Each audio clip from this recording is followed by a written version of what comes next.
Hey, this is Kateryna and Issara from I Was Diagnosed. Hey, we just want to share something. This is like a relationship hack, which is super important if one of your partners is dealing with something intense like MS. So we're just going to walk you through what happened.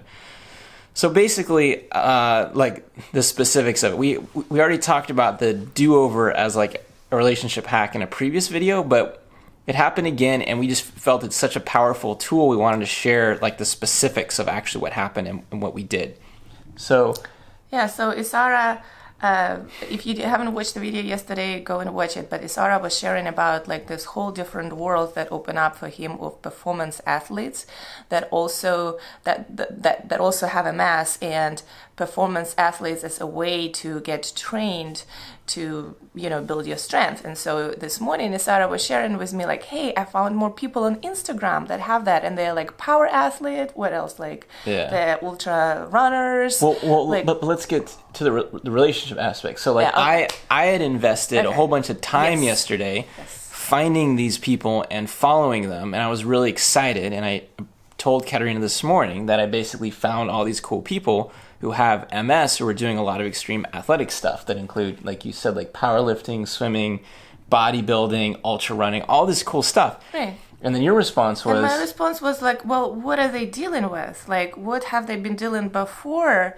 that this, athletic programs that they're on made a difference? Yeah, so she was basically And I was like, do they even have a MS? Like, if they're able to do all of this, like, really... I mean... So Kateryna suspects that they don't even have it. So we were joking. Anyway, so I got kind of upset and triggered because I'd done all this work and I felt like I was just being criticized for something that was like pretty valuable, actually, and that she was kind of like not looking at the positive side, more looking at the negative side. So I got upset about that. That wasn't negative. I was just like kind of wanted to know what they're dealing with. Okay. Right? Yeah. Okay. Well, I was thinking more critically about it and I wanted to be... Right, inspirational and acknowledged for what I did. Yeah. And I felt that wasn't happening. Yeah. And so I got kind of triggered, and then she got triggered when I got kind of triggered, and that just can create a whole spiral. And by the way, we have a sign up here that says "Beware Danger Zone Monday." I don't know if you can see that right there. Beware Danger Zone Monday is what it says. It's like above, across from our bed, so we can see that every time. Yeah, so it's Monday right now, and we got into a huge altercation.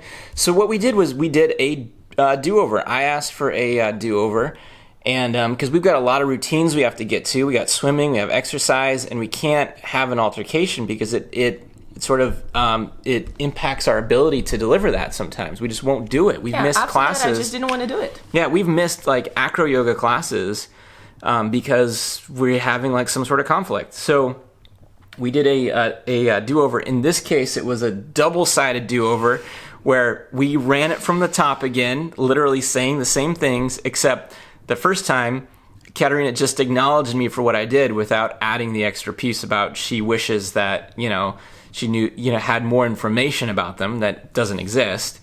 And so I was able to get that validation. And then we ran it again where she said those things that she wanted to say, and then I empathized with her. And I wasn't good, so we ran my part like 4 or 5 times because I couldn't get it right in a way that landed well for her.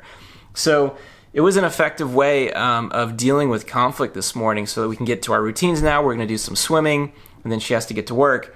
So we just want to share that as like a relationship hack that can be really, really effective. And it's really hard to ask for a do-over, and it's really hard to say, yes, I will give you a do-over. Yes. It's really hard. But if you can get past that, and then you may be dealing with some friction in how the person's saying it, but you just keep looping it until you get it right, then it's complete. And then you can move on. And if you have to switch to the other person and do theirs, that's fine too. Something happens in the brain, right? Yeah. Afterwards, you just feel it's gone. It's like gone. It's like, you did a do-over, but it doesn't matter because you feel better. It's really cool. Yeah, and then we feel connected again, and so, Yeah. enough So doing stuff. that's it. Hit subscribe. We just want to share that one. That's a good relationship hack, especially when you're dealing with high-performance things. Enjoy your day. Leave a comment about your relationship and and how you deal with stuff like this. Love to know what you think. Okay, bye.